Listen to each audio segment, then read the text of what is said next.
Let's do this. I think it's so important to have a vet that you trust.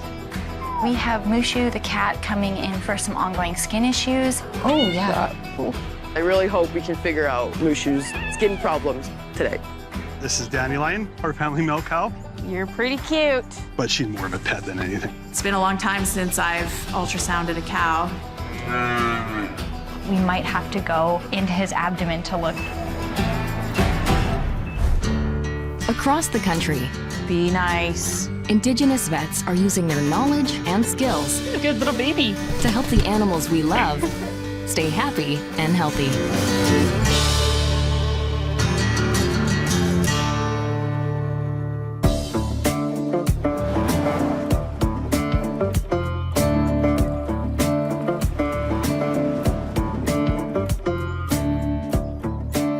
I have 2 surgeries, an urgent care laceration repair, 2 equine dental appointments this afternoon, and a pregnancy ultrasound on a Jersey cow. Good boy. Okay, the other one now, bud. I am a member of the Métis Nation of British Columbia. We're part of the Red River Settlement. I'm very much loyal to nature, and I very much honor what the earth provides for us. So when it comes to animals, I guess I am just sensitive to the fact that they're a gift to us, and it's my job to advocate for them. I would put reverse shoes on this horse is what I would do. But I don't commonly do cow work.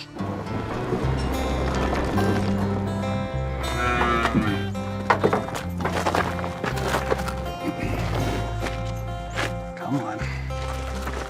This is Dandelion, our family milk cow. She's half Jersey and half Dexter, but she's more of a pet than anything at the house, so yeah. She feeds her calf, and then she gives us about 6 liters of milk a day. So my wife makes butter and yogurt, and yeah, it's good. And we're here to have her preg tested for next year's calf. I think she's getting ready. Buttercup. Dandelion. Dandelion. You're pretty cute. I'm not the regular cow vet at this practice, but my associate is currently on maternity leave. We had taken her out to the bull and got her bred, so now we're just checking. She should be about a month and a half, 2 months. Did Ready? you bring the... Yeah, it's in there. I don't Okay. have the wand. Do you want the wand? I mean, the wand keeps me clean. Do you want me to grab it? Yeah, sure. The cow will come through the door there.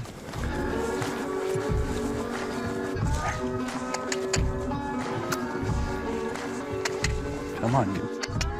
Come on, then. Do you need a bucket of grain? See how food motivated you are, Dandelion. Oh, I don't know. Cows are not my thing. There you go.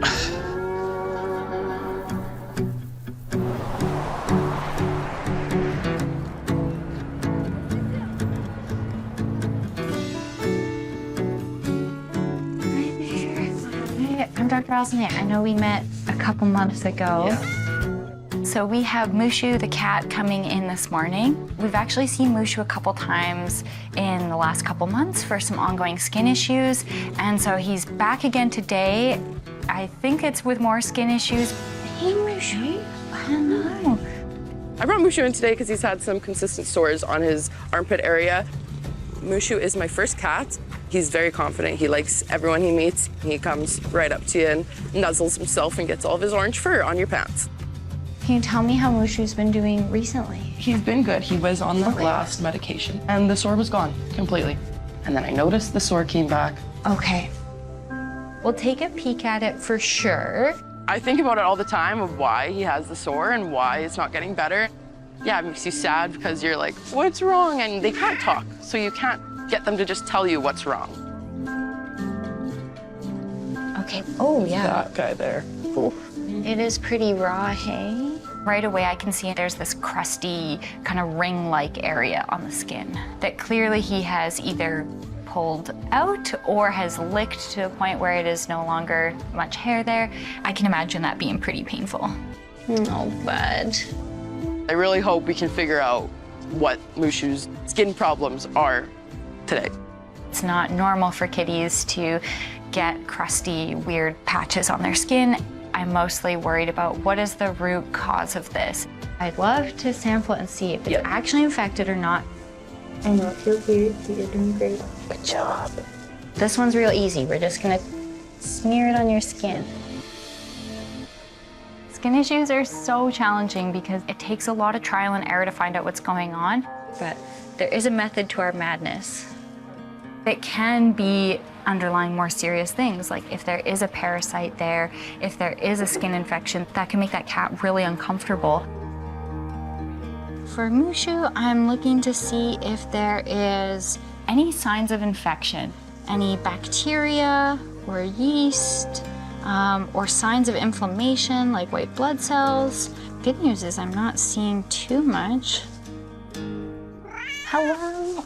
On the one slide, I did see a little bit of bacteria, not like a raging skin infection or anything. I'm so happy it is not a bacterial infection of sore of some sort. Makes me so happy that we don't have to deal with that. We've ruled out that it's not parasites, but there's some other things that we could rule out. And so my next step here would be to try him on a special food that is specifically for allergic kitties.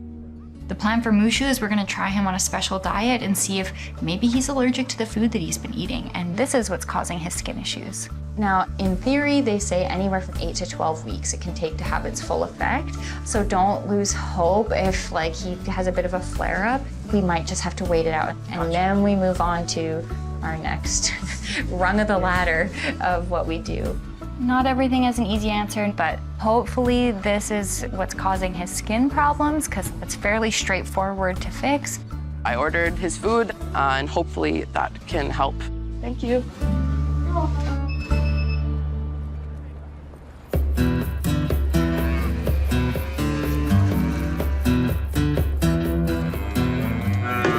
Dandelion, come on. We're 40 days post-breeding on Dandelion, and I'm looking to detect a fetus in utero to confirm she's pregnant.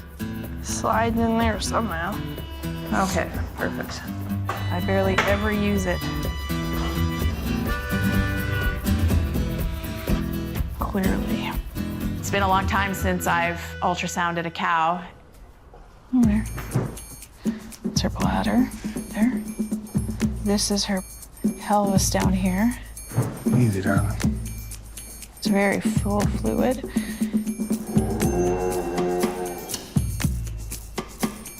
I'm not really getting the answers that I want right now. I'm just gonna rectal her, because... Okay. Oh, sorry, sweetheart. Oh, man, this is the gross part of this job. I tried not to feed her this morning, too. So. Preg testing cows for me is zero fun. You are literally covered in by the end of your day. Right now, like I've got her whole, like her cervix, and I'm trying to pull her uterine horns like up over the pelvic brim so I can feel what's going on in each of them. Yeah, I know. It feels yucky, doesn't it? Cows do pose some challenges when palpating their uterus because they tend to coil around the pelvic bone and are often out of reach, so they require some dexterity. And you would actually feel something in there, or Yeah, is it? you try to feel like a membrane slip. Like if there's fetal membranes at 40 days, it'll just kind of like dig, dig, dig through your fingers. If a milk cow is not pregnant every year, then that family will have to dry that cow off, meaning stop milking her and be without milk for a whole nother year until she gets pregnant and has a new calf. And I should be able to feel like a fluid-filled vesicle, and I don't. You don't? Not on the right horn, I don't. Dandelion.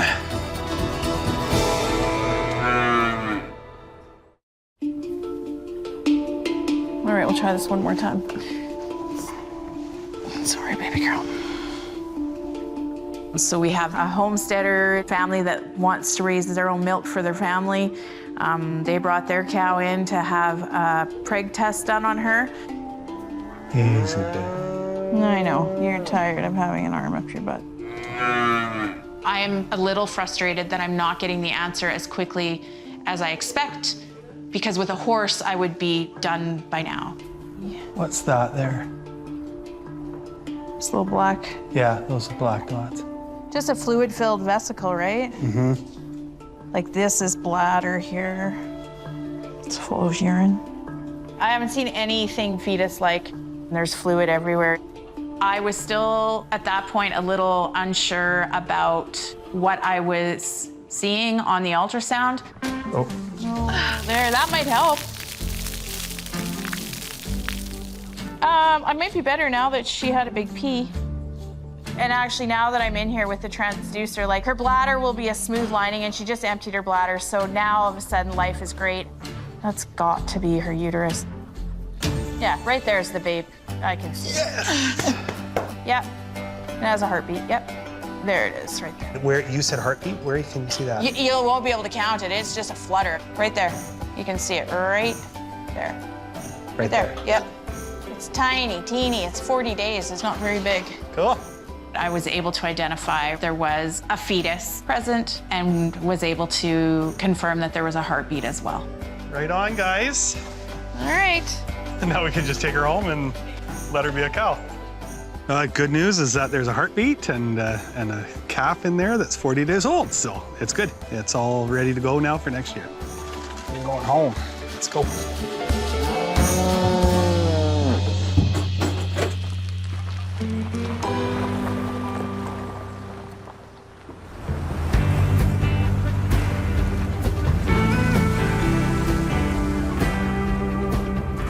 Let's do this. This one. Okay, hi. We're here to see Allison. Perfect. Can you put him on the scale for me? Sure. Awesome. So on the schedule today, we have Finn coming in. He's a golden retriever. And Finn is coming in to get neutered. Here we go. We got Finn 2 years ago, and he's wonderful. He likes to stay busy, he likes to play with my younger kids, and he likes to go with me wherever I want to go. You sit. You sit. You sit. Thank you. You're doing good. Finn may or may not have both of his testicles dropped. The fancy word for it would be cryptorchid, basically saying that one of the testicles is not in the scrotum. It's somewhere in the body and we can't see it. So we always recommend that we remove that testicle, both testicles, as soon as we can. What? There's no blanket or anything in here for you? We knew that Finn only had one testicle that had descended from when he was a puppy. Yeah, still just one. It's super important to remove testicles that are stuck in the body for a couple of reasons. One, that testicle is still capable of making sperm, and so potentially that dog can still get other dogs pregnant. But I would say almost more importantly too, is that when the testicle is kept at body temperature, not nice and cool like it normally is in the scrotum, that testicle is much more likely to develop cancer. It's just like a cancer time bomb ticking, so we always recommend removing them. Finn, this is not the time. All of our patients come in with a little bit of medication that they take beforehand to help calm and relax them before coming in. Finn got his, but clearly it wasn't quite enough. Finn was pretty excited to be here. You want some music? There you go, buddy. We commonly use the classical music in clinic if pets are nervous. Putting on some calming music is sometimes all they need to feel like they're not alone in that little kennel.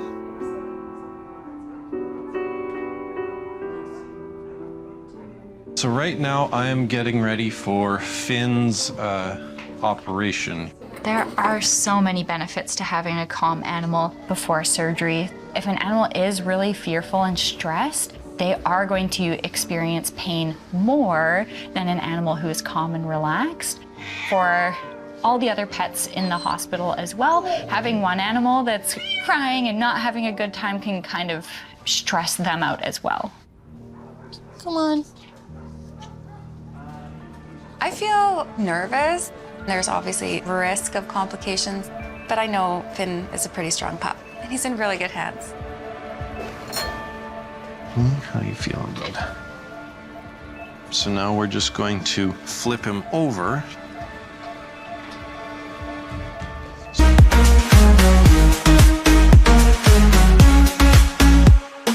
Tech toys and big screens, luxury all round. Elevated skyward, never coming down. Touching the sky now, on the rooftop high. Luxury and posh life, I live like I'm divine. Yeah, I want it, I got it. Diamonds glitter bright, got everything I ever dreamed. So that we can access his belly. How's it going? Good. He's just very floppy. You're just hooking him up to all the things? Yes. I don't know where the testicle is going to be. We might have to go into his abdomen to look for it. And that's going to be a lot more involved. It's going to take a lot more time and potentially have a couple more cuts that we make on poor Finn to try and find the testicle.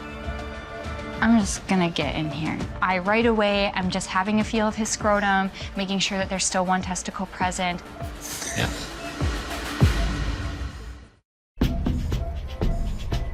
It dropped. Oh, wow. He's got two. I've never had the experience of an animal coming in, we cannot feel the testicle at all, and then we get to the table and suddenly, not only can we feel the testicle, but it's just in the scrotum. Just, Yay, testicles. yay, testicle. I love it. The surgery is back to being super straightforward. I only have to make one incision versus if one is somewhere else, then we're making multiple cuts to get those. I'm happy because it means that they're both in the spot they should be. I checked him this morning and it was still not there, and checked him now and it's here, yep.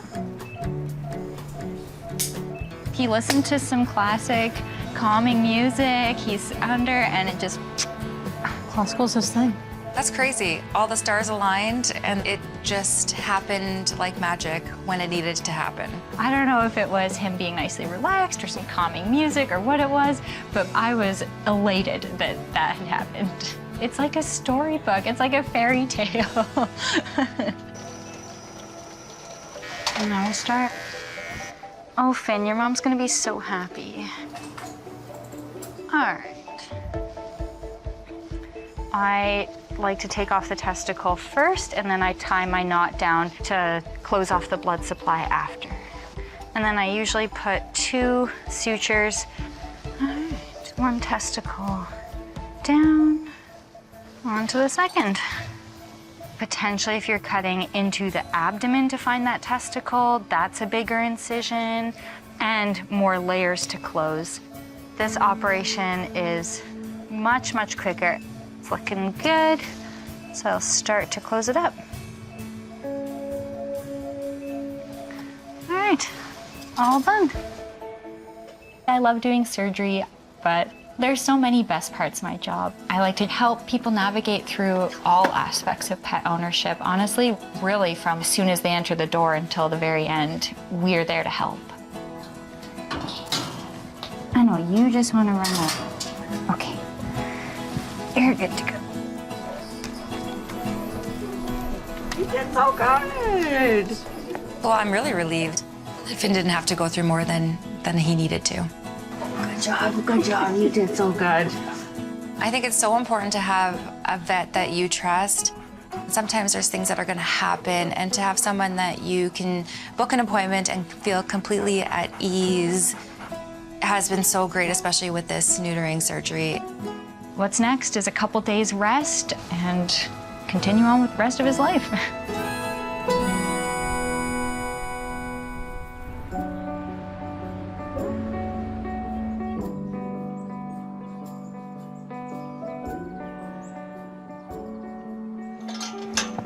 Come on, Dandelion.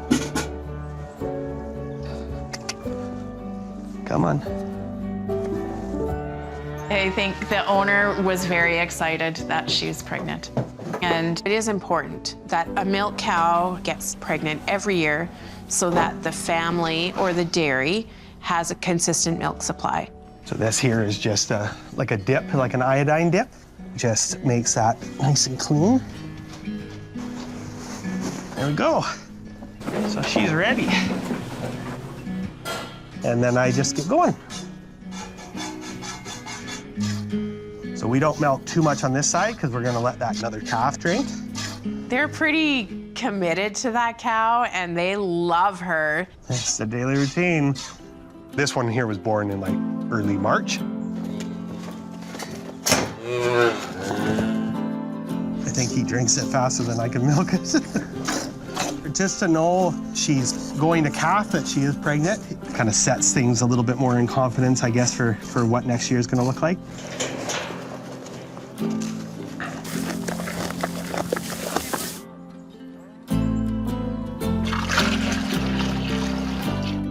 This will last a few days for sure. The kids will pound that back in their cereal, and my wife will separate the cream off, and usually she puts it in the butter. It's got quite a real flavor to it. It's just, you know, pure butter from the cow. And then she also makes her own yogurt as well. So that's kind of the products that we use the most here with Dandelion's milk.